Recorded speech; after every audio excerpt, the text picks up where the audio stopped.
दोस्तों, welcome back to my YouTube channel. कैसे हों आप सभी? आई होप सभी अच्छे होंगे। आज हम गेज ट्रांसफॉर्मेशन और गेज कंडीशन के बारे में आगे पढ़ेंगे, जिसमें ये सेकेंड लेक्चर रहेगा।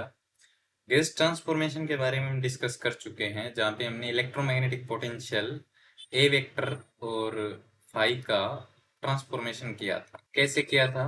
ए प्राइम को हमने बना दिया था नया वाला ए वेक्टर, ये हो जाएगा A vector plus minus gradient of F, जो कि एक गेज फंक्शन है। इसकी हेल्प से हमने इन इलेक्ट्रोमैग्नेटिक पोटेंशियल का ट्रांसफॉर्मेशन कर दिया था। और फाई प्राइम को लिखा था हमने phi minus plus del F R T by del T. तो ऐसे हमने इलेक्ट्रोमैग्नेटिक पोटेंशियल का ट्रांसफॉर्मेशन कर दिया था। एक्चुअली अब हम इसके आगे गेज कंडीशन के बारे में पढ़ेंगे, वहां पे ये चीजें काम आएगी जो हमने ट्रांसफॉर्मेशन किया है ना वो। तो गेज कंडीशन को जानने से पहले ये समझ लें कि ये जो इलेक्ट्रोमैग्नेटिक पोटेंशियल है ए वेक्टर और फाई, वो यूनिक नहीं है। जनरली हम इलेक्ट्रोडायनेमिक्स में ई वेक्टर और बी वेक्टर के बारे में चर्चा करते हैं ना, तो हम डायरेक्टली इन पे इनसे डील ना करके हम करते हैं पोटेंशियल से डील, जो कि है ए वेक्टर और फाई, या जिसको हम वी भी बोल देते हैं।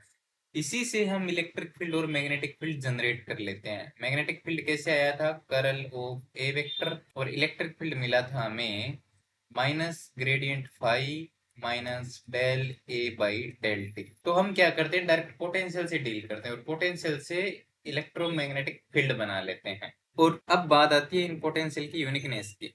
तो हम ये जिसके बारे में डिस्कस कर रहे हैं वो ये बात है कि ये पोटेंशियल यूनिक नहीं है, इलेक्ट्रोमैग्नेटिक पोटेंशियल। कैसे? फॉर एग्जाम्पल आप ए वेक्टर को देख, सपोज करो मैंने ए वेक्टर को, देखो ट्रांसफॉर्मेशन या मॉडिफिकेशन ये हमने यहाँ पे पढ़ लिया था। ये एक सर्टेन वे है ट्रांसफॉर्मेशन का, है ना। It is a certain way to transform, और इसी को हमने क्या बोल दिया था? गेज ट्रांसफॉर्मेशन, इस वे को ही। तो अब हमें एक एग्जांपल डिस्कस करते हैं। देखो यहाँ पे, तो वो है A prime vector is equal to A vector plus minus C, it is some constant. ठीक है, अब यहां से आप ए प्राइम का करल निकालो, तो which is curl of A prime equal to curl of A vector plus minus constant C. Suppose करो ये कांस्टेंट कोई वेक्टर है ना, तो अब हम जब करल लिखेंगे तो इसको ऐसे लिख देंगे, करल of A vector plus minus करल ऑफ सी वेक्टर। और जब एक कांस्टेंट वेक्टर है तो इसका करल क्या हो जाएगा? कोई भी कांस्टेंट वेक्टर होता है उसका करल डाइवर्जेंस ये जीरो होता है। ठीक है, ग्रेडियंट, क्योंकि इनमें होता है डिफरेंशिएशन, और जब कांस्टेंट का डिफरेंशिएशन करते हैं तो वो जीरो मिलता है। तो यहाँ पे ये मिल गया हमें करल ऑफ ए, जो कि सेम है बी वेक्टर के इक्वल। मतलब हम ये कह सकते हैं कि इलेक्ट्रोमैग्नेटिक पोटेंशियल यूनिक नहीं है, और different electromagnetic potential can produce same field, है ना। यहाँ पे ए प्राइम एक अलग वेक्टर पोटेंशियल था, ए वेक्टर एक अलग वेक्टर पोटेंशियल था, लेकिन जब दोनों से हमने फील्ड निकाला तो वो हमें सेम मिला। मतलब ये यूनिक नहीं है। अब हम बात करते हैं गेज कंडीशन के बारे में। एक्चुअली गेज का मतलब ही फ्रीडम होता है। गेज इज ए फ्रीडम, है ना, चॉइस, कि हम इलेक्ट्रोमैग्नेटिक पोटेंशियल को कैसे ले सकते हैं। तो जनरली हम इलेक्ट्रोमैग्नेटिक में दो प्रकार के गेज कंडीशन पढ़ते हैं। One is Coulomb gauge, which is divergence of A is equal to zero, ये है कूलॉम गेज कंडीशन। और सेकंड पढ़ते हैं Lorenz gauge, which is divergence of A plus mu nought epsilon nought del v by del t equal to zero. और तुम यहाँ पे five भी यूज कर सकते हो वी की जगह, स्केलर पोटेंशियल है। ठीक है, तो ये होती है gauge condition. First is Coulomb gauge, second is Lorentz gauge. देखो अब हम क्या करेंगे, ये जो हमारे पास वेक्टर पोटेंशियल है और ये स्केलर पोटेंशियल है, इनको गेज ट्रांसफॉर्म करके इनके ऊपर गेज कंडीशन अप्लाई करेंगे तो हमें कुछ इंपॉर्टेंट रिजल्ट मिलेंगे, है ना, वो देखते हैं। तो पहला डिस्कशन रहेगा हमारा, गेज ट्रांसफॉर्मेशन करेंगे और बाद में अप्लाई करेंगे Coulomb gauge condition. Coulomb gauge condition, देखो गेज ट्रांसफॉर्मेशन में क्या रहेगा? गेज ट्रांसफॉर्मेशन में हम ए प्राइम ऐसे बना देंगे, A vector plus minus gradient of F, है ना। और कूलॉम गेज कंडीशन क्या है अपनी? कूलॉम गेज कंडीशन है divergence of A is equal to zero. तो जब ए का डाइवर्जेंस जीरो है तो हम इस वेक्टर पोटेंशियल की जगह अब ये वाला यूज कर लेंगे। तो ये क्या बन जाएगा? Divergence of A prime equal to zero. Coulomb gauge क्या कहता है कि किसी भी वेक्टर पोटेंशियल का डाइवर्जेंस जीरो होता है। ठीक है, अब यहाँ पे रख देंगे इसको, तो ये हो जाएगा डाइवर्जेंस ऑफ वेक्टर पोटेंशियल, इधर रख दो जो ट्रांसफॉर्म किया है, ग्रेडियंट एफ इक्वल टू 0। तो ये बन जाएगा divergence of A plus minus divergence of gradient of F is equal to 0। This is 0 according to Coulomb gauge condition. Then ये रिजल्ट बन जाएगा हमारे पास del square F R T equal to 0, जो कि क्या है, एक लाप्लास इक्वेशन है। और ये क्या हो गया अपना गेज फंक्शन। मतलब हम ये कह सकते हैं कि अगर किसी भी इलेक्ट्रोमैग्नेटिक पोटेंशियल पर हम पहले गेज ट्रांसफॉर्मेशन कर दें, है ना, और बाद में उस पे हम कूलम्ब गेज कंडीशन अप्लाई कर दें, तो वो एक लाप्लास इक्वेशन को तो जो वहां पे गेज फंक्शन होता है वो लाप्लास इक्वेशन को फॉलो करेगा, विच इज इम्पोर्टेंट रिजल्ट, है ना। एग्जाम में इस पे डायरेक्ट क्वेश्चन आते हैं। जैसे हमारे ये दोनों लेक्चर कंप्लीट हो जाएंगे उसके बाद हम पीवाईक्यू पे डिस्कशन करेंगे, जहाँ पे आपको इसके रिगार्डिंग बहुत सारे क्वेश्चन मिल जाएंगे। ठीक है, ये एक इम्पोर्टेंट रिजल्ट मिल गया। नेक्स्ट, अब हम क्या करेंगे, गेज ट्रांसफॉर्मेशन करके और लोरेंज गेज कंडीशन अप्लाई कर देंगे। Lorentz gauge condition, Lorentz gauge condition क्या पढ़ी थी हमने, लोरेंज गेज कंडीशन थी, देखो कूलम्ब गेज में तो डाइवर्जेंस ऑफ ए 0 है, लेकिन लोरेंज गेज में डाइवर्जेंस ऑफ ए 0 नहीं है, वो समथिंग ऐड करेंगे तब 0 हो जाएगा, इज इक्वल टू 0। तो यहाँ पे देखो कूलम्ब गेज में हमने ओनली ए वेक्टर को ट्रांसफॉर्म किया था क्योंकि वहां पे डाइवर्जेंस इक्वल टू 0 ही था, और यहाँ पे साथ में स्केलर पोटेंशियल भी आ गया, तो इसके लिए हम दोनों को ट्रांसफॉर्म करेंगे। तो A prime is equal to आ जाएगा A plus minus gradient F are T, और V prime equal to V minus plus del F R T by del T.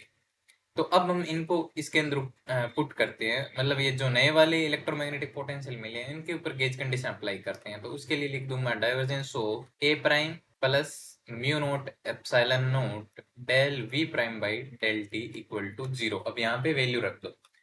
तो डाइवर्जेंस ऑफ ए प्राइम, जहाँ पे आप एक बार प्लस साइन यूज करोगे, है ना, A vector plus gradient of F are T और plus mu note epsilon not. अगर आपने यहाँ पे प्लस साइन यूज कर लिया है तो अब स्केलर पोटेंशियल में कौन सा साइन यूज करेंगे, माइनस। तो v minus del F R T by del t equal to 0।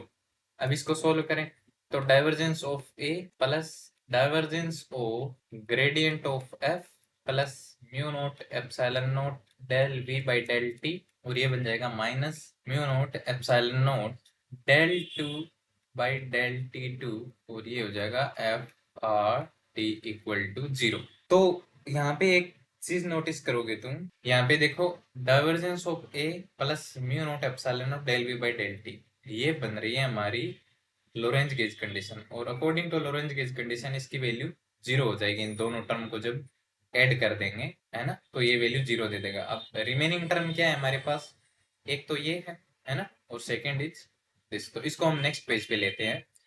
तो divergence of gradient of f minus mu nought epsilon nought और क्या है del two f by del t two, del two f by del t two equal to 0।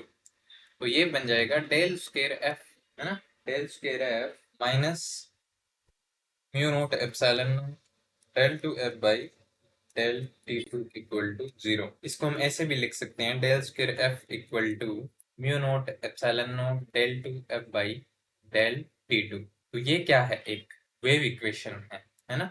Wave equation ऐसे ही तो पढ़ी हम किसी भी फंक्शन के लिए ऐसे पढ़ते हैं। देखो हम सपोज करो ये कोई फंक्शन है, ये वेव इक्वेशन बन जाएगा if it follow del f by del x two equal to 1/v² del two f by del t to.